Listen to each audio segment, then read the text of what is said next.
Hello. I'm here to talk about a reading update, but mostly just Dostoevsky because I think he might be the author I've read the most of. Um, yeah, yeah, I think so.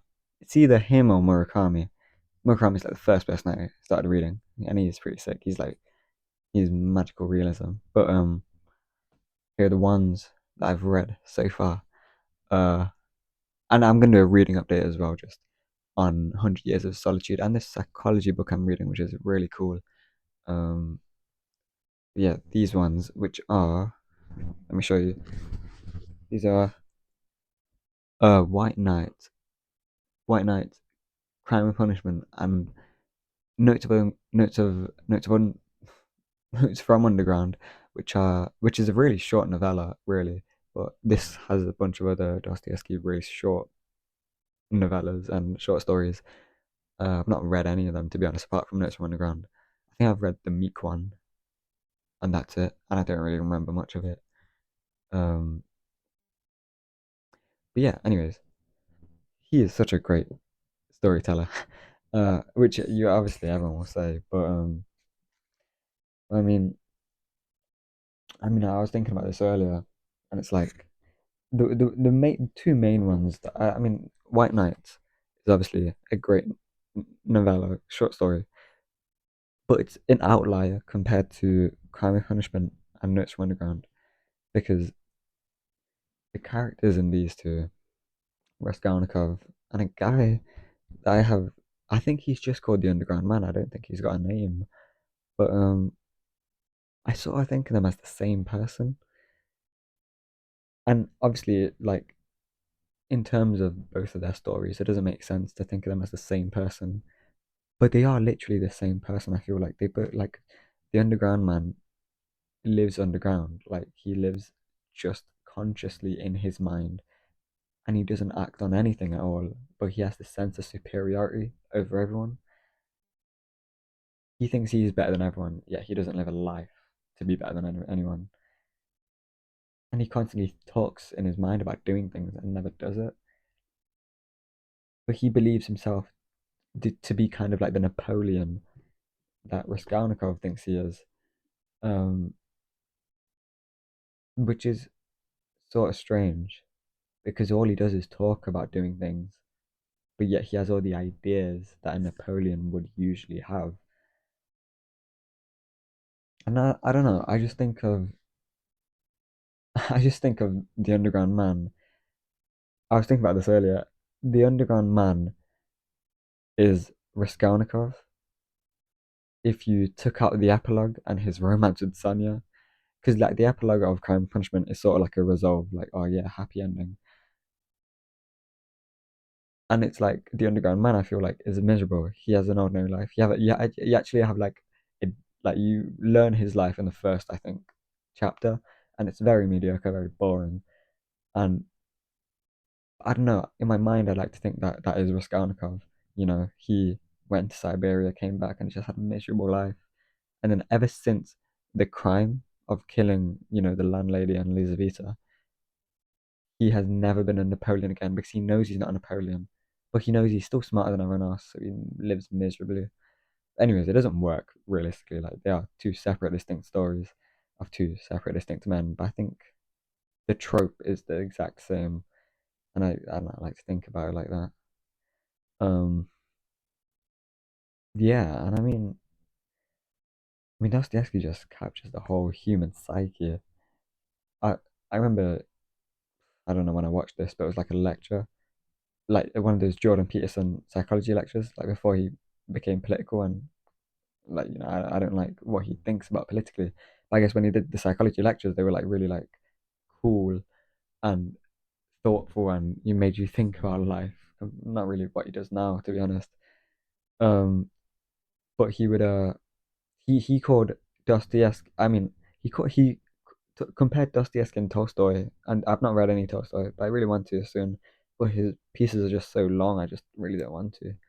Um, it's a really big commitment. But he describes Tolstoy as being a sociologist, which I don't actually understand how, and describes Dostoy as being a psychologist. And I thought, how can an author be a psychologist more than any other author? Surely every author is a psychologist, you know? But no,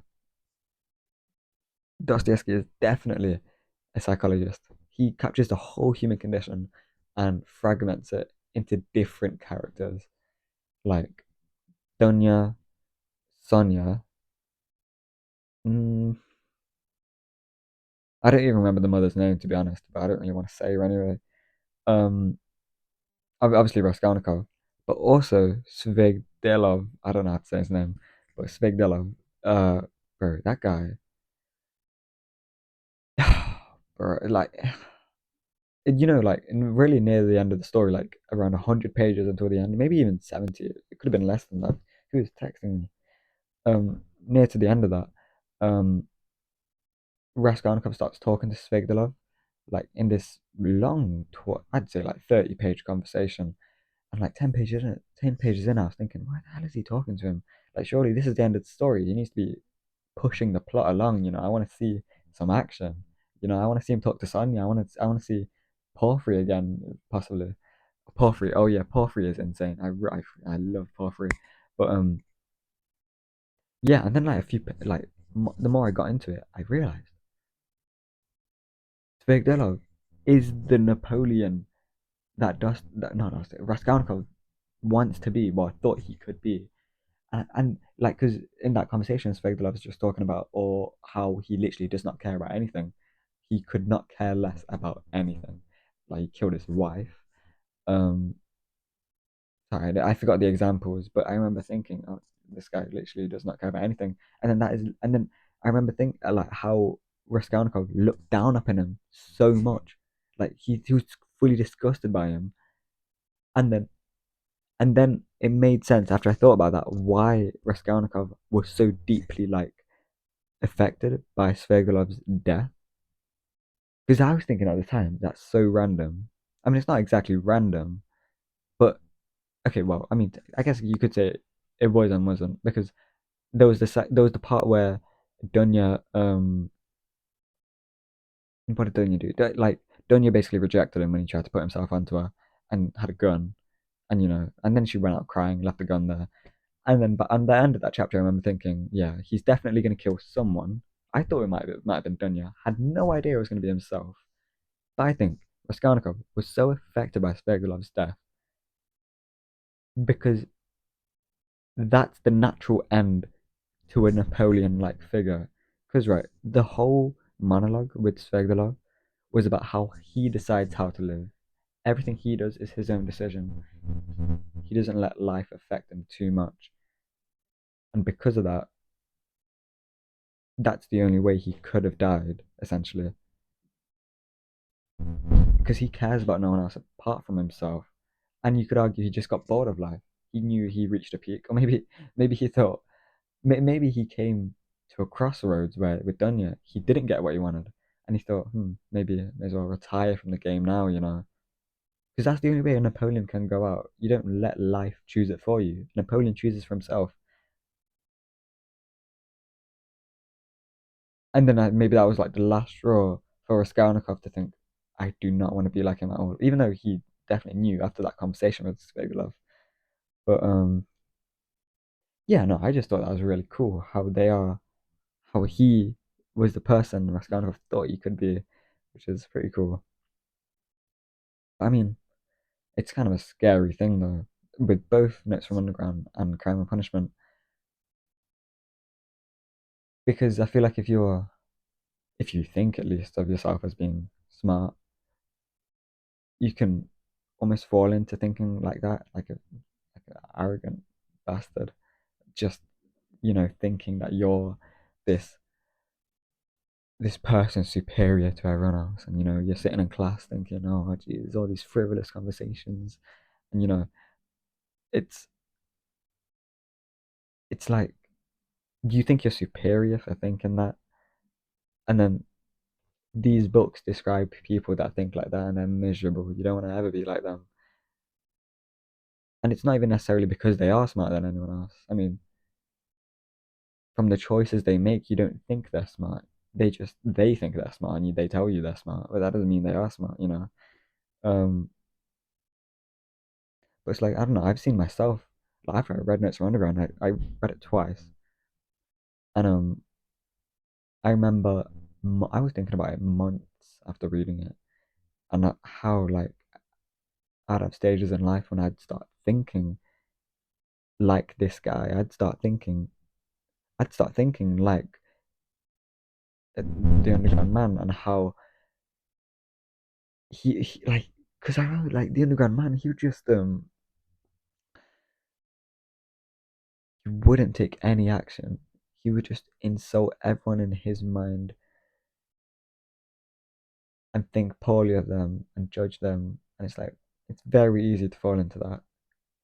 And after reading that, months after, I thought every time I slipped into thinking like that, I I slipped straight out because I knew I didn't want to think like that. It's horrendous.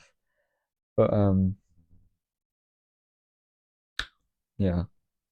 But to be fair, these characters, there's another thing about them that really like appeals to me, and it's more of a recent appeal because I've just really gotten into this trope, and it's the trope of it's the trope of a failure essentially, like like the trope of a man living a really crappy life and a crappy job and living it day to day. I just think that's pretty cool. Not in the way where I admire it, but just no, I think I do actually admire it because you know I it's just like this. I mean, I've read Love is a Dog from Hell, Bukowski, and that is Bukowski's life, and it's like these this life is lived so many times throughout history, and you realize how much depth it holds. Like, it's not extraordinary people in life that achieve extraordinary things that have depth. It's usually these people that have real experiences of struggle and failure and suffering that have a depth worth analyzing and speaking about and speaking to, you know? It's like, I mean, the thing is, like, the really weird thing is that people that achieve a lot in life, they're usually born into the circumstances of achieving these things. They usually are born middle class, or they're born into a family where they get sent to a private school like Eton, and then they become the bloody chancellor, and they write a memoir about their amazing life. And I don't really give a shit about reading anyone's memoir like that, because what is there to read? You went to private school and you followed a life that was laid out to you exactly how you would have wanted it. Like, there's no story to tell. Whatever struggles they may have went through. I mean, okay, that's ignorant. I think everyone goes through struggles no matter where you are in your station in life. But it's just not extraordinary though, is it? And neither is the story of a man who works at a factory that hates his job and hates his kids and hates his wife and hates his life. There's nothing extraordinary about that. But I feel like there's value in that suffering. There's value. I'd want to hear that. I'd want to hear exactly what he thinks, even if he's a rotten old man with shit opinions, like ignorant, stupid. I'd want to hear it because that holds depth. Because all those thoughts are ingrained through an experience, you know. Whereas thoughts from someone educated, like in their private school or middle class family, they get thoughts from books and education, and those aren't natural, but they're artificial. They don't exist like in reality. I mean, of course they do in someone's mind, but not in their mind. So it just feels like a cheap knockoff. You don't want to even hear it. You just think it just feels like they're just regurgitating some crap that you don't really care about. Like, I mean, I go to a school with a bunch of nerds. I mean, no, that's mean. I mean, like, I go to school with people that are very much middle class, and they've been reading books their whole life, and they're very disciplined, and what's the word, dedicated to education, and they live in these books, and I can't hold any good conversations with them because they don't think at all. and that that sounds like me being Raskolnikov or something like that. I'm not. It's just I was having a conversation with this guy called, I'm not gonna say his name, but he's really smart, like naturally really smart, but he was born into this family that he ended up selling a lot of drugs and doing a lot of drugs. But he's only in school like twice a week as well, just because he doesn't like going to school. And trust me when I say he's smart, he's very smart. He's a very smart individual. But life didn't give him life didn't give him the circumstances to succeed. Despite the fact he was very smart, he would do maths tests without revising, without a calculator, and he'd get the highest mark in my class. And I was so jealous of him for it. So annoying. But he's very smart. But he's had the life experiences for me to speak to him as a normal human being and have conversations that are worth something. And a lot of the people that I speak about that are really don't like dedicated to school and get these really good grades and live in these books. I mean, I live in books to be honest, but like I don't really associate myself with them just because I'm not the same life as them, even though I'm very young. But so these people, I feel like they don't have thoughts of their own. Like I'll try to speak to these people about a thought of mine in order to like generate more ideas and like have a good conversation. And they reply to me in this way where it's like, yeah, okay, yeah, that's a cool idea. I've never thought about it like that. And then that's where it ends. And I'm like, I don't want to speak. I want you to speak and contribute something. So then it's a flow of conversation and ideas, and we're in the dialectical, as Plato calls it, and we're learning from each other. Uh, and I guess it just doesn't happen like that.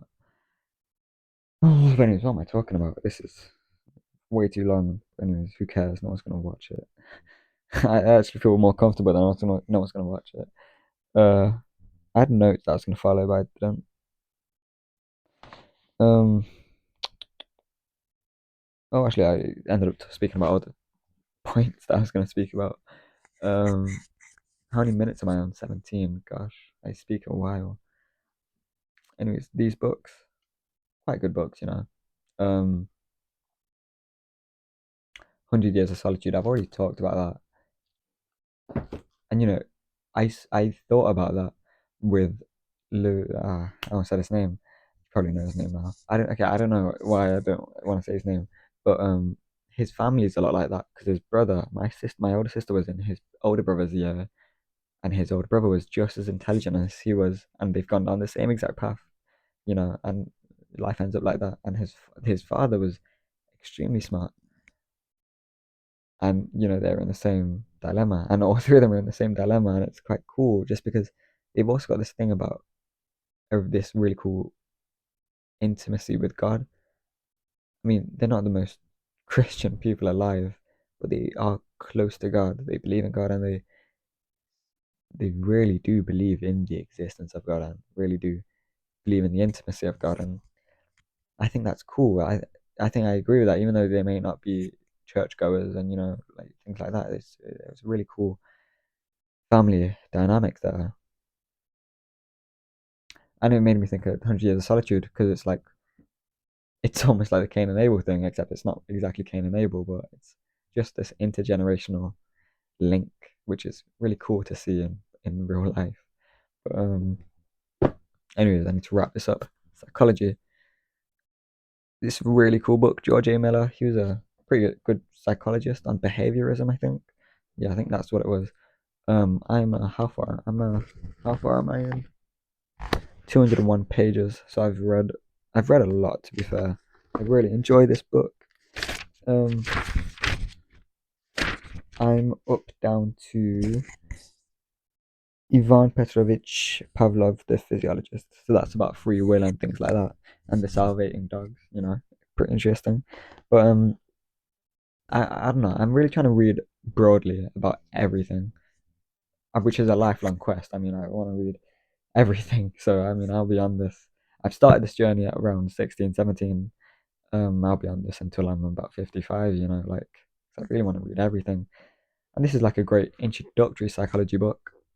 Literally goes through most things. I swear, it's brilliant. Uh, and it's from the dawn of modern psychology with one, where he basically distinguished psychology from its sort of like physiology philosophy roots into experimental psychology, with the first laboratory for psychology being made in Leipzig, I think, by one. And he revolutionized psychology into what it is now. But many revolutions happen in psychology where it moves from one way of thinking to another. And I mean, to be fair, it's like any subject, but it's cool to see it. It's a chronological history up until, when does it go up until? Let me see. It goes up into communication and persuasion. Oh, too fair. Okay, I guess the headings aren't telling, but it's good. And after this, I probably for psychology, I probably want to read Carl Jung. I really like Carl Jung. I've studied him in school, and I just thought his ideas are pretty cool. I mean, in contrast to him, I've read Freud as well. Not read Freud, I've studied Freud, and I don't agree with Freud, but I'm really interested in dreams, and I guess he's not too shabby on the interpretation of dreams and how important that is. I really do care about dreams. I even wrote an article on dreams, which I might share with this channel, for the fun of it. I don't know how I would. I'd probably have to verbalize it, but yeah, that's pretty cool. Yeah. Um, that's a reading update for the near end of 2025. Goodbye.